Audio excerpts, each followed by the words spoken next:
Bu Yul katanya, pendalaman tuh katanya banyak sangat membutuhkan kita katanya untuk ke sana karena banyak orang yang susah juga. Enak juga ke pedalaman? Saya bilang bolehlah saya ikut. Dia bilang itu yang pertama kali saya ikut, nangis air mata tak habis-habis. Di pedalaman itu lampunya nggak ada, jalannya Allah, pernah kami itu saya cerita lah. Bisa tidur di hutan tengah malam. Bisa tidur di hutan tengah malam? Apa bisa kayak gitu? Mobil lu masuk ke terperosok mobil. Pas masuk ke lubang itu. Ya Allah, macam mana lah ni? Saya bilang kita nak bisa berjalan ke. Jadi malam-malam pukul nyamuk ya tuh, banyak nyamuk. Cerita orang di sawit tuh banyak ularnya. Itu lebih saya ketakutan. Saya takut sekali. Ya Allah, jangan ada lah kaki malah gini-gini, takut ada ular naik ke badan kita. Jadi lampu kan enggak ada. Kita enggak persiapan waktu itu, kita enggak tahu belum ngerti pedalamannya seperti apa. Jadi lampu kita enggak bawa, senter enggak bawa. Ya Allah. Jadi harap lampu mobil itu aja. Pakai HP aja lah hidup kan gitu. Sampai berapa lama HP itu kan casnya bisa habis. Hanya itu aja. Itulah saya sawan dari situ.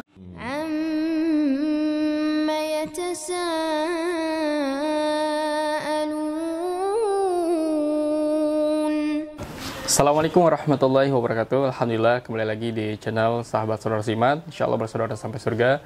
Kebetulan hari ini kita kedatangan orang lama ya. Bukan kedatangan. Nggak ada orang baru, orang lama. Ini namanya Mak Yul, biasa disapa Mak Yul. Insyaallah. Nama Tionghoanya apa kemarin, Mak? Nama saya Lim Junfa. Lim Junfa. Lim Junfa ini punya YouTube, namanya Juliana Lim. Nah, kalau teman-teman mau mengunjungi YouTube-nya Mak Yul, Juliana Lim, bisa silahkan klik. Kita kasih lah link di bawah deskripsi kita. Nah, support dakwahnya Mak Yul. Alhamdulillah di situ sudah hampir 2.000 ya. Hampir 2.000 dan sudah hampir monet ya Mak Yul ya. Alhamdulillah ini salah satu pemasukan dakwahnya Mak Yul. Jadi nanti kedepannya kalau udah ada monetize-nya, insya Allah Mak Yul makin semangat lah. Makin semangat. Sebenarnya dakwah. Udah semangat, cuman makin semangat lagi ya Mak Yul. Karena bisa bergerak lebih banyak lagi kan. Iya. Karena dengan adanya uang, insya Allah akan lebih banyak pergerakan yang bisa dibuat. Apalagi saya banyak keperluan, mau beli kain kapan, untuk melatih-latih dan mualaf ke pedalaman. Ini barusan ada yang telepon, Bu Yul minta kain kapan, ada enggak? Insya Allah. Karena betul setiap kita butuh kain kafan, apalagi Mak Yul ya Mak Yul, ya kan? Kapan rencananya? Besok. Sedang kan? Saya kan mandikan orang meninggal juga, ngajar juga gitu. Kadang yang tidak mampu itu beli kain kapan apa segala tuh nanti kita bisa ngasihkan. Gitu. Betul. Jadi memang teman-teman semuanya, kalau ngomongin tentang Mak Yul, berarti ngomongin dakwah pedalaman juga salah satunya. Karena Mak Yul juga rajin ke pedalaman ya Mak Yul ya? Iya. Nah insya Allah, kalau pengalaman Mak Yul, ini kan kalau tentang masuk ke Islam udah sering kita dengar juga ya Mak Yul ya? Iya. Kalau ngomongin tentang dakwahnya Mak Yul dari pertama kali juga, ya kalau kita review tuh memang dari awal pergerakan Mak Yul itu, ya bawa orang masing-masing, mualaf itu dikumpulkan jadi kan ikut pengajian yang dibuat Mak Yul. Malah sempat juga dulu tuh kerja bayar guru ngaji. Nah ini saking seriusnya Mak Yul ya. Sekarang alhamdulillah kan udah banyak kolaborasi juga ya Mak Yul ya. Nah alhamdulillah sekarang ini yang paling kita bisa bantu adalah bagaimana caranya tim-tim Mak Yul yang udah ikut pengajian nih, yang ikut bisa membersamai sama seperti Mak Yul. Jadi kita buat Mak Yul tuh banyak-banyak. Bukan hanya Mak Yul sendiri, tapi ada Mak Yul yang lainnya. Yang benar-benar semangatnya. Insya Allah, alhamdulillah. Ya. Kalau Mak Yul sendiri, pengalaman paling berharga yang mungkin tidak pernah dilupakan selama di dunia dakwah nih, misalkan ya mungkin pengalaman Mak Yul ke pedalaman atau pengalaman Mak Yul yang lain yang berkaitan dengan dakwah nih, apa yang sampai sekarang masih dirasakan? Saya awal-awalnya tuh belum ikut pedalaman, masih di Pontianak lah, kota, mengurusi mualaf-mualaf di sini masih banyak keperluan, perlu bantuan dari kita. Jadi saya belum. Jadi ada berapa tahun, ada 3 tahun, ada kawan ngajak, Bu Yul katanya, pendalaman tuh katanya banyak, sangat membutuhkan kita katanya untuk ke sana. Karena banyak orang yang susah juga. Enak juga ke pedalaman? Saya bilang, bolehlah saya ikut, saya bilang. Itu yang pertama kali saya ikut. Aduh, rasanya nangis air mata tak habis-habis. Di pedalaman itu lampunya nggak ada. Jalannya, Allah, pernah kami itu, saya cerita, bisa tidur di hutan tengah malam. Bisa tidur di hutan tengah malam? Kenapa bisa kayak gitu? Mobil itu masuk ke terperosok mobil. Pas masuk ke lubang itu. Ya Allah, macam mana lah ni? Saya bilang kita nak bisa berjalan ke. Jadi malam-malam mukul nyamuk ya tuh, banyak nyamuk. Di pohon sawit-sawitnya kan. Apalagi pernah kita dengar cerita orang di sawit tuh banyak ularnya. Itu lebih saya ketakutan, saya takut sekali.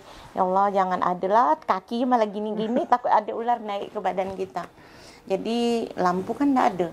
Kita enggak persiapan waktu itu, kita enggak tahu agak belum ngerti pedalamannya seperti apa. Jadi lampu kita enggak bawa, senter enggak bawa. Ya Allah. Jadi harap lampu mobil itu aja. Pakai HP aja lah hidup kan gitu. Sampai berapa lama HP itu kan casnya bisa habis. Hanya itu aja. Itulah saya sawan dari situ.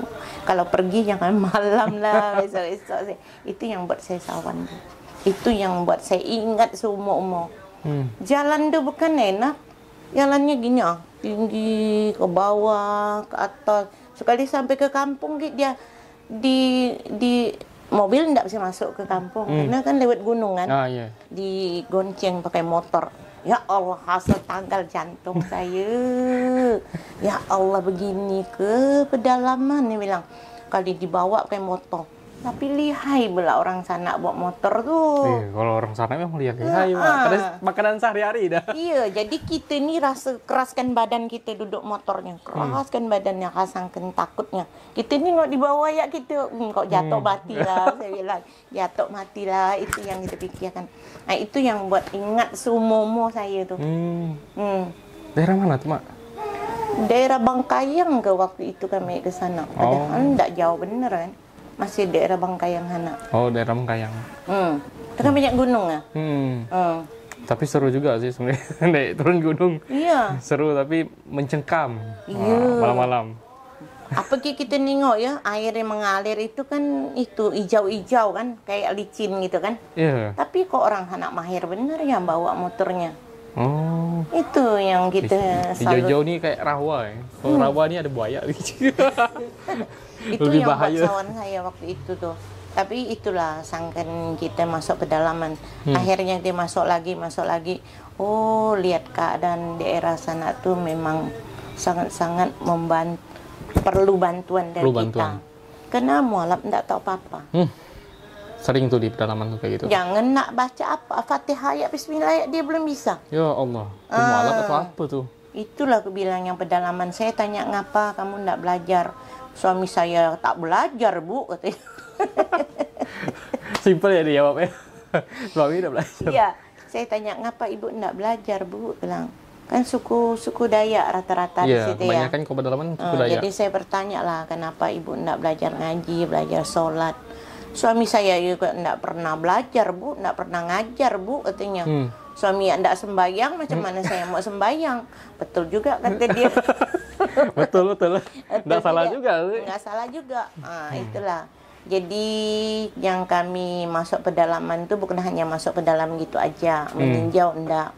Jadi kami ngajarkan fardu kifayah, yang mana enggak tahu, yang mana bisa, yang tua-tua kita ajarin fardu kifayah. Terus kita bawakan ya pakaian yang layak pakai, kain kapan kita bawa. Kita bawa ustadz untuk tausiah di sana. Terus bawa yang ada metode PAS tuh ya, namanya metode PAS. Itu KPMP punya metode PAS itu bisa ngajarkan ibu-ibu 2 hari itu dia udah bisa. Udah bisa pakai metode udah itu. bisa Baca Quran. baca Quran, tapi ya seluruh nggak bisa lah. Ya, Ada yang huruf-huruf dia udah mengerti, udah gitu. ngerti. Oh. Karena metode PAS ini aneh, dibikinnya seperti udang. Oh. Jadi dia punya gambar-gambaran dia. Jadi kita bisa ingat udang tuh apa, ini tuh apa gitu. Oh, ya dicocokkan ya. Dicocokkan dengan huruf. Bentuk-bentuk hurufnya kan ya. Nah, jadi orang tuh ingat, oh tadi dia huruf ini, oh kayak udang. Jadi dia ingat dari situ. Nah, maka metode PAS itu maka bisa cepat. Dari situlah ibu-ibu tuh bisa ingat gitu. Bisa ingat ya. Betul-betul kalau orang udah tua umurnya kan, dia cuma mengandalkan ini ada yang unik gitu ya. Nah, ya. Bisa dicocokkan dengan hewan gitu kan ya. Jadi iya, dia betul. bisa mengerti gitu. Oh, tadi itu yang Bapak bilang huruf ini apa ya? Udang. Jadi dia tahu udangnya. Jadi dia bisa ingat. Dari situlah, karena orang udah tua kan. Udah tua, betul-betul. Jadi PAS dia emang. kurang paham gitu. Jadi dari situlah maka metode PAS ini bisa, kata orang 2 hari bisa pandai. Dari situlah, jadi ingatan ibu-ibu tuh ingat barang-barang macam udang apa itu kan dia ingat kan. Dari situlah dia bisa cepat gitu, bisa cepat ingat huruf-huruf Quran ini. Huruf-huruf Qurannya gitu. ya betul. Setelah itu kita mau pulang, terus nanti kita tanyakan di sana, kalau nak ada dai-nya kita kirim dai ke sana. Ya. Tapi yang bayar biasa Basnas. Basnas. Basnas yang bayarkannya untuk gaji-gaji apa tuh yang ustadz-ustadz yang kirim ke daerah yang tuh. Ke daerah-daerah tuh. Itu Basnas provinsi kah, Pontianak atau Kuburaya? Provinsi. Provinsi. Oh, berarti provinsi langsung yang menangani. Jadi kita pulang dari sana, kita laporannya ada. Oh, ini yang daerah ini kita perlu dai-nya. Dikirim ke sana. Sekarang berapa yang disupport?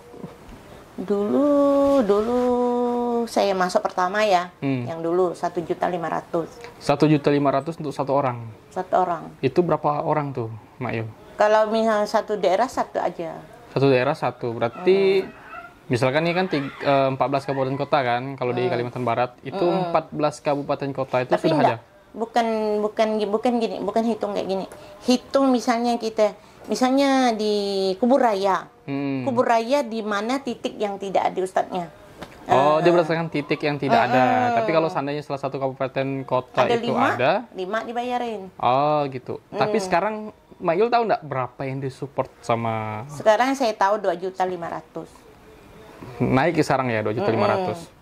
Oh, berarti sama kayak kita support Ustadz Pedalaman juga di tahun lalu itu ya. Ada di Kapasulu sama ini, Kampung Ibul. Iya. 2.500.000. Karena mereka memang selain mengajar, mereka juga macam-macam kegiatannya ya. Iya. Mak Yul ya, bukan hanya itu, tapi kayak fardu kifayah juga mereka ngajarin. Habis itu mereka juga terlibat langsung untuk kayak apa ya? Proses ini ya, kan di sana pakai sistem adat ya kalau di sana itu. Jadi memang betul-betul kayak berbaur dengan adat istiadat setempat. Nah, bahkan kemarin juga tahun 2021 ya, kita dapat kabar tuh salah satu ustadz kita yang di pedalaman itu awalnya Mak Yul, dia tuh untuk menguburi jenazah aja itu harus ke kota dulu. Dan setiap lewat di kampung itu dia kena pajak. Jadi bawa mayat kena pajak aja kan ya.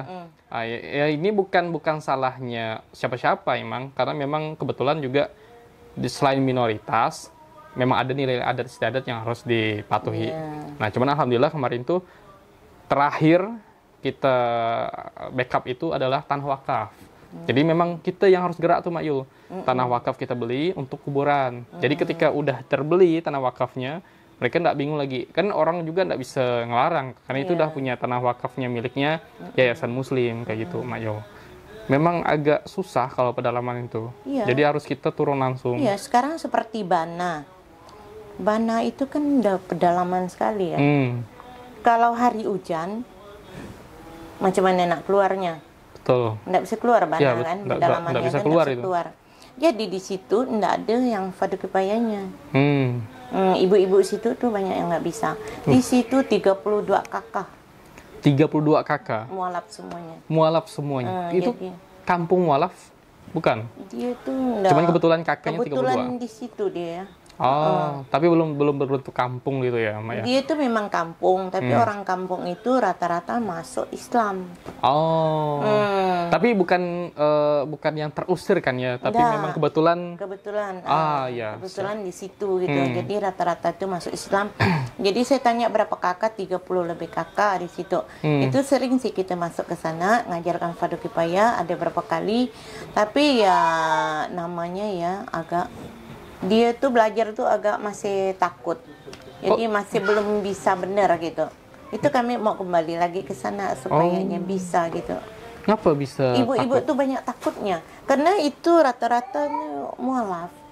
Iya, mualaf, cuman kenapa takut belajar? Itu Nah, kan itu ada dah alasan dia. pasti. Mayul tahu sendiri alasannya apa? Alasannya dia takut mayat. Takut Oh, orang meninggal gitu. Gitu.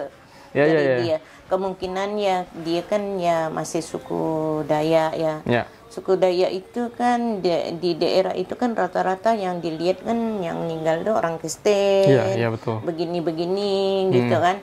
Islam kan dia belum pernah nangani. Belum gitu. pernah nangani, ya, betul. Jadi mungkin dari situ dia masih cun kali. Betul. Jadi belum kuat lah gitu. Itulah. Jadi mikirnya gini apa? Misalkan kalau ada yang meninggal, ya, Dia ambil di Bangkayang tuh. jauh juga ya. Jauh juga. Kalau air ndak bisa masuk, saya bilang kalau fardu kifayah yang orang yang mandikan ndak bisa datang macam mana? Tunggulah Bu katanya. Ya Allah. Jadi mayat itu nunggu orangnya datang sampai bisa datang, sampai pokok atau malam atau apa dia sampai dia bisa datang harus tunggu. Itu pernah kejadian nggak? Pernah. Karena saya tanya sama dia bilang iya. Saya bilang kalau orang sini meninggal macam mana? Kalau orang ndak ada yang fardu kifayah mau nunggu orang Bangkayang. Kalau misalnya hujan kan ndak bisa masuk. Nah, macam mana? Itu tunggu Bu, nunggu besok katanya. Ya Allah. Berarti mereka tuh harus nunggu. Jadi mayat tuh nunggu orang mandiin. Kemarin sih saya sempat masuk sana satu kali itu udah ajarin. Tapi ya ndak tahu ya berhasil atau ndaknya. Kalau cuma sekali 2 kali mungkin belum kayaknya. Nah, itulah. Mau harus sering Harus sering ke sana. Iya, itulah maksud saya itu untuk ibu-ibu ya kalau ya ndak tahu lah, aku tanya-tanya yang laki-laki sih bisa.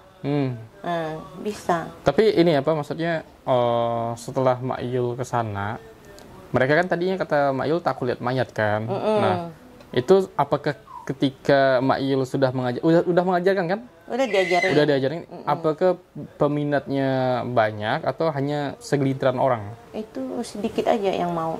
Itu kurang lebih berapa orang tuh, Mak Yul? Yang mau itu kah? Ya 6 orang ya yang mau. 6 orang. Padahal ramai di situ. Itu 6 orang paling yang udah tua-tua kali. Yang tua-tua. Nah ya, regenerasinya agak kurang jadinya. Iya, apalagi yang daerah Ketapang. Daerah Ketapang dulu saya pernah masuk. Pedalaman daerah apa ya, saya lupa ya. Yang mandi mayat tuh laki-laki. Padahal mayatnya cewek. Ya Allah. Saya guru aja yang mandikannya. Saya bilang, macam mana kalau ndak ada yang mandikan di sini? Itulah kata di sini ndak ada yang bisa.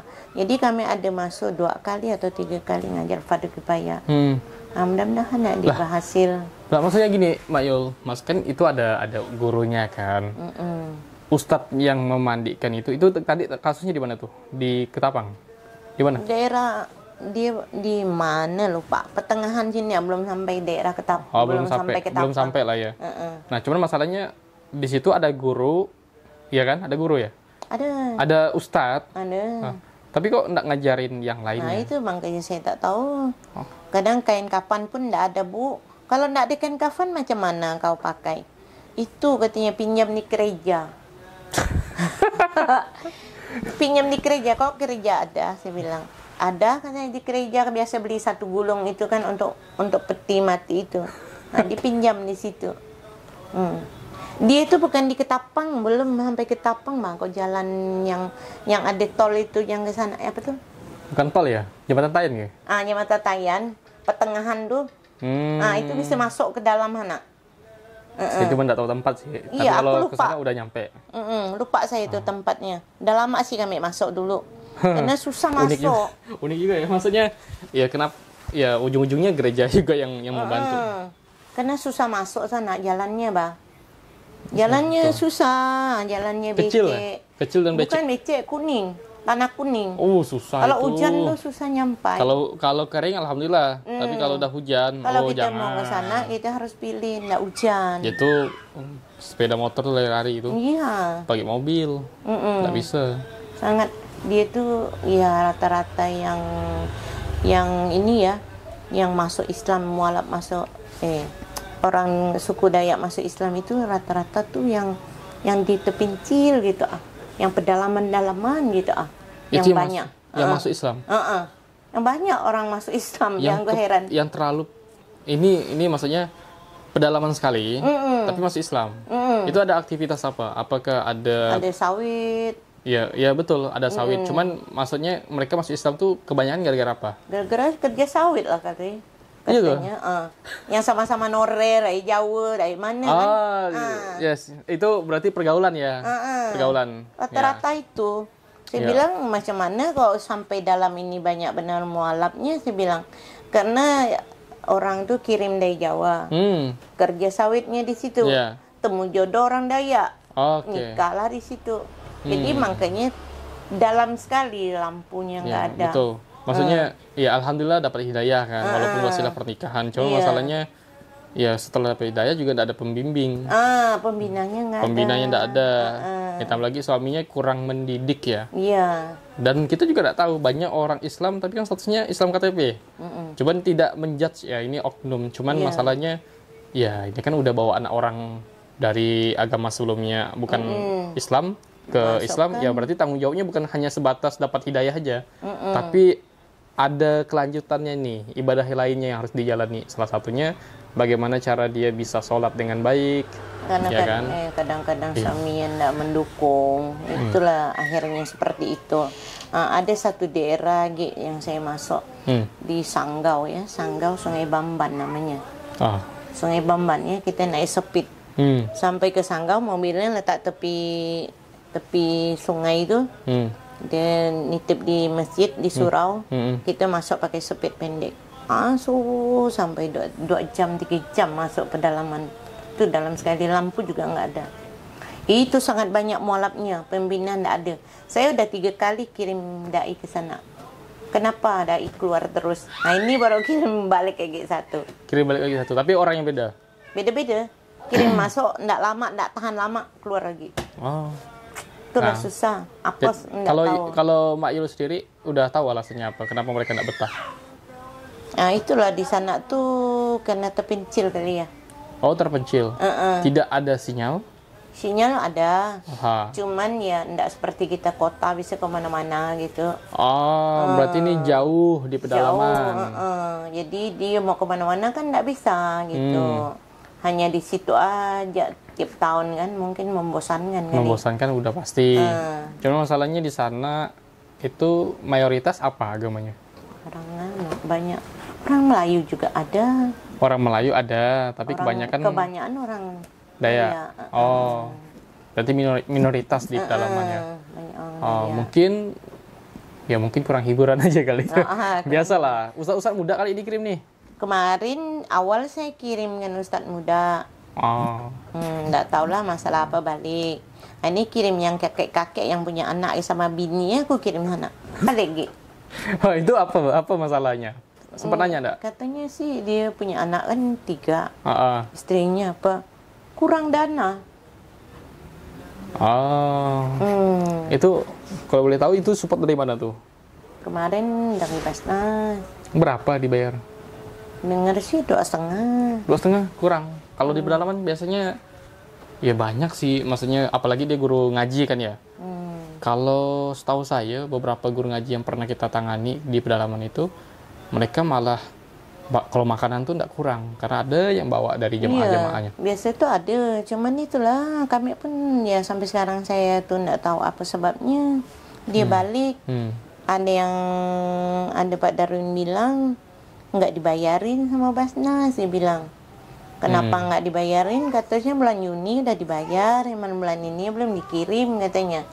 Apakah hanya ustadznya aja yang bertingkah gitu, Bang? Oh, gitu. Jadi kita nggak tahu yang mana benarnya gitu. Ya, betul. Itu inilah apa masalah oknumnya siapa, itu urusan mereka lah. Yang pastinya tidak betah. Nah, Tak kita betah lah ambil yang dia. tak betah. Ambil tak betah lah Apalagi dia. punya anak kan, mungkin butuh kan refreshing. Dia sama anaknya, istrinya butuh mungkin hiburan. tidak betah Ya. di sana. Kayak sih tidak mungkin masalah Yang lain-lain. Ya. lain-lainnya. Kalau ini yang Ustadz muda lagi kah dikirim? Itu udah nikah?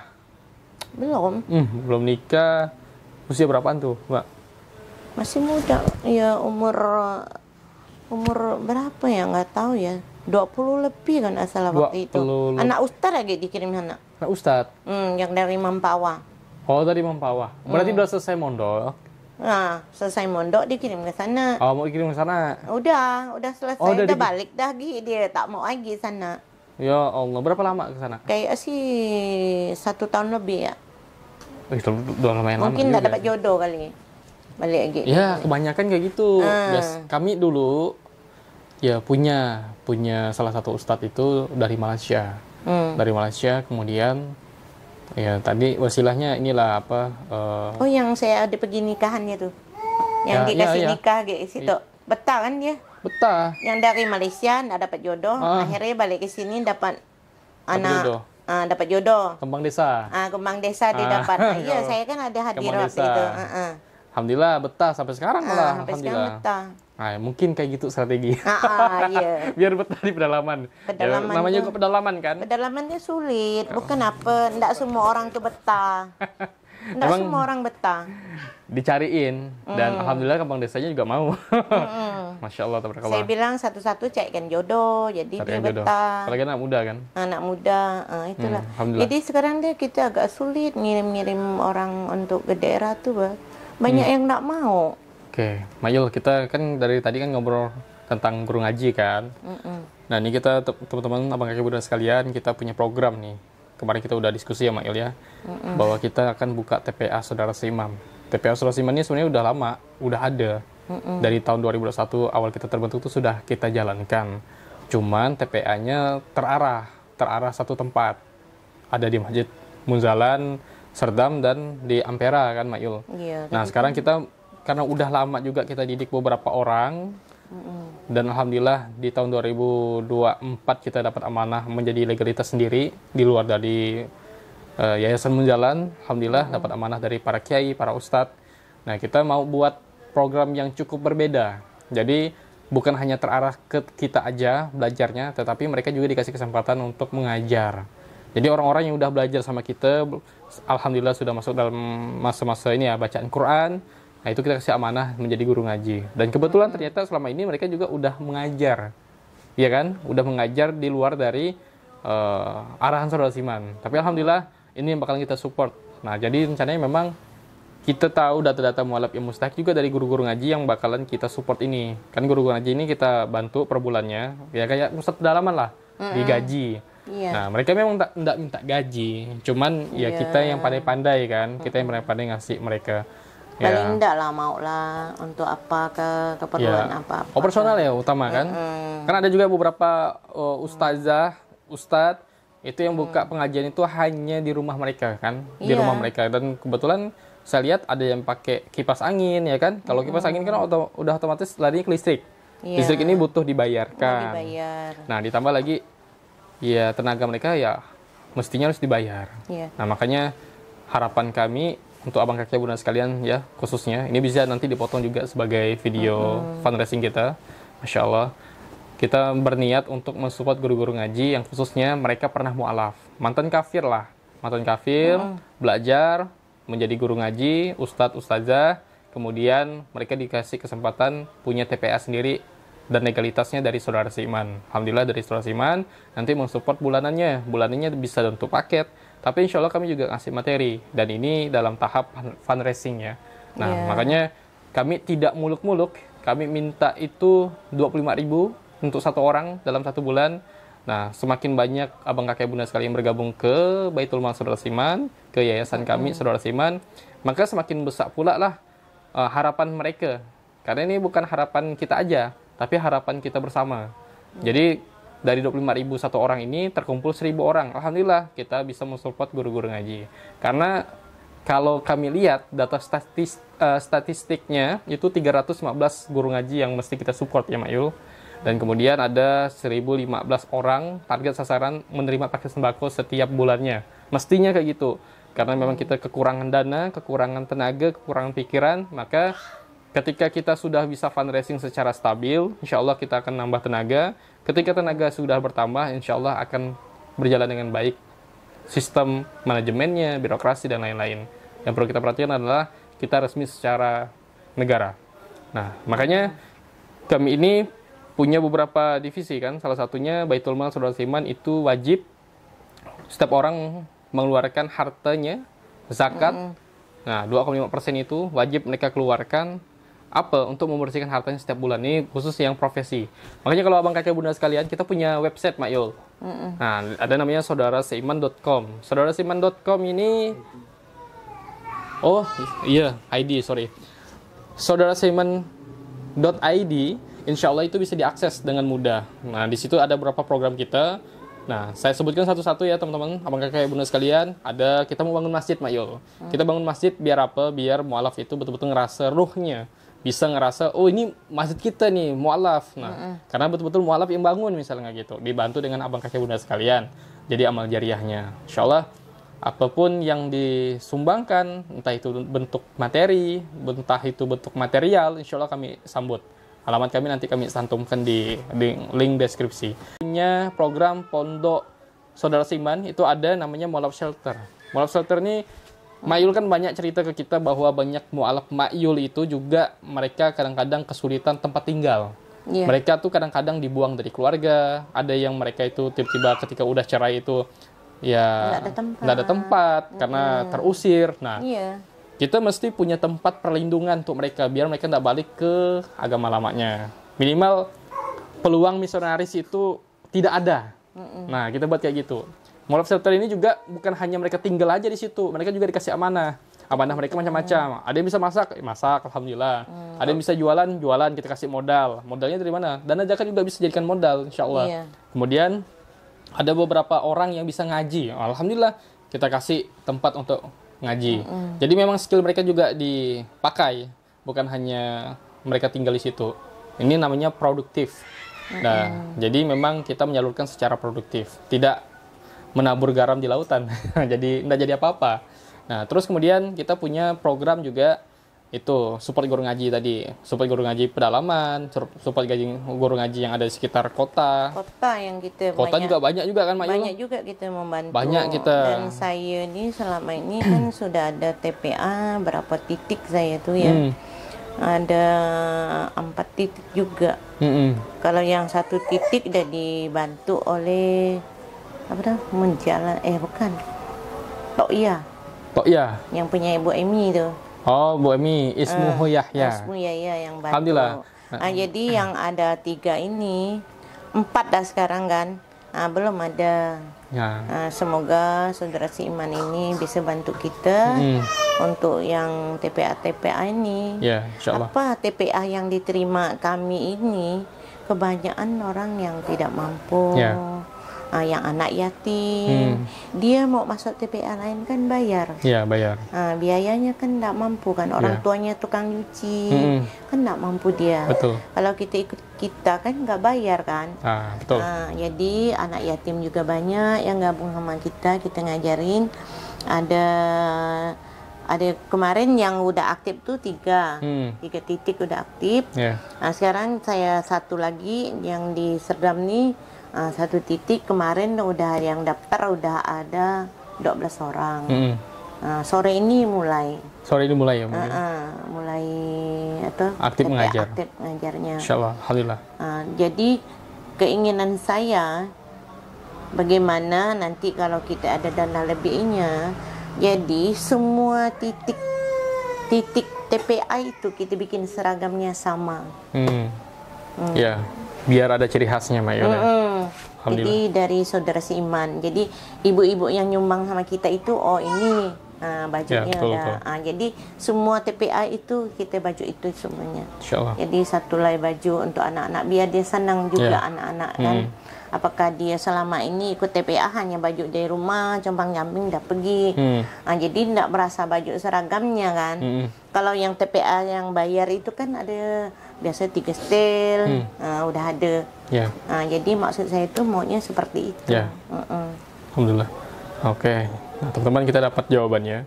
Nah, kenapa di TPA kita gratis? Inilah salah satu upaya kita yang memberi uang itu tadi, materi itu tadi, atau paket sembako atau material itu kepada ibu-ibu yang mengajar dan ustadz-ustadz yang mengajar, ustazah, ustadz itu yang mengajar, kita support.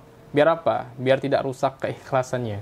Nah, karena kita manusia juga tidak tahu istiqomahnya sampai kapan. Maka untuk menjaga keistiqomahan itu kita yang harus bertindak juga salah satunya. Iya, yang guru ngaji yang ngajar-ngajar itu janda. Kalau ustadz itu kan dia ngajar itu kan dia tidak ada dapat gaji di mana-mana. Dia siap membantu mualaf-mualaf kita. Itu harus kita membantu mereka itu. Kita membantu biar keikhlasan mereka itu tetap terjaga ya, Mayul. Apalagi yang banyak yang janda-janda, dia ngajar anak-anak yatim lagi. Ikhlasan dia sih memang ikhlas, bukan tidak ikhlas ngajar. Cuman kita yang pandai-pandai. Kita pandailah. Ya. Alhamdulillah. Ini pun banyak beberapa kasus juga kita dapat, masya Allah. Ini ustadz-ustadz ada yang numpang lah, ada yang mereka potang panting juga selain ngajar, cari rezeki kemana-mana. Nah, ini kan harus kita perhatikan. Nah, makanya teman-teman semuanya, sebenarnya kita ini butuh ridhonya Allah. Salah satu ridhonya Allah itu kita juga harus ikhlas dalam memberikan manfaat yang sebesar-besarnya. Nah, makanya tadi jangan lupa pantengin terus programnya kita di saudarasiman.id. Insya Allah di situ kita lengkap. Ada program kita di situ juga. Kalau abang kakek bunda sekalian mau bayar zakat, di situ ada kalkulator zakat. Jelas mau bayar zakat itu profesi ke, mal ke, sertifikat dan lain-lain. Insya Allah lengkap di situ. Dan di situ otomatis udah ada hitungannya. Jadi tinggal masukkan angka, insya Allah keluar di situ. Terus jangan capek sampai di situ, karena kami ingin abang kakek bunda sekalian terdata di adminnya kami. Kenapa? Karena ketika terdata, kami akan mendoakan, insya Allah para santri akan mendoakan abang kakek bunda sekalian. Karena jujur Mak, kita ini punya CS juga alumni pondok, insya Allah ustazah, dan kita bisa melihat beberapa orang-orang yang punya masalah itu selesai masalahnya dengan membayar zakat, dengan memberikan infak terbaiknya.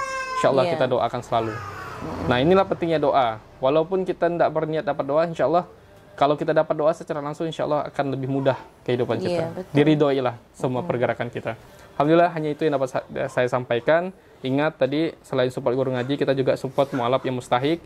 Dan tidak menutup kemungkinan juga, kita ini akan melebar ke mana, bukan hanya fokus ke mualaf, tapi ke semuanya insya Allah. Tapi semua macam pedalaman juga pedalaman ada. juga perlu gitu. Nah, sekarang yang ustadz yang bantu saya, dia bukan mualaf juga. Dia bukan mualaf, tapi dia fokus mengajar mualaf juga. Dia fokus untuk kita. Dia siap membantu mualaf. Siap membantu tenaga segala macam. Tapi padahal dia butuh bantuan juga sebenarnya kan. Nah, macam itu yang perlu kita ibu-ibu yang di support. Siantan tuh kan. Ibu-ibu Islam juga dia. Janda lagi. Tapi dia siap membantu saya. Nah, itu. Karena kedepannya nanti fokus itu bukan hanya fokus mualaf aja. Cuman sementara ini mualaf juga belum beres nih. Jadi kita bereskan dulu yang mualafnya, baru kita fokus yang lainnya, muslim pedalaman dan lain-lain. Biar apa sih sebenarnya membentengi akidah. Biar akidah mereka tidak terganggu. Nah, untuk itu sekali lagi saya ingatkan, terakhir dari kami, abang kakek bunda sekalian, kami turut mendoakan abang kakek bunda sekalian agar apa yang luangkan, baik itu tenaga, pikiran, harta, kami doakan amal solehnya terima, mengalir pahalanya untuk kedua orang tuanya, baik yang masih hidup maupun yang sudah tiada, dan menjadi wasilah penggugur dosa-dosa abang kakek bunda sekalian di masa lalu. Al-Fatihah. A'udzubillahi minasyaitonir rajim.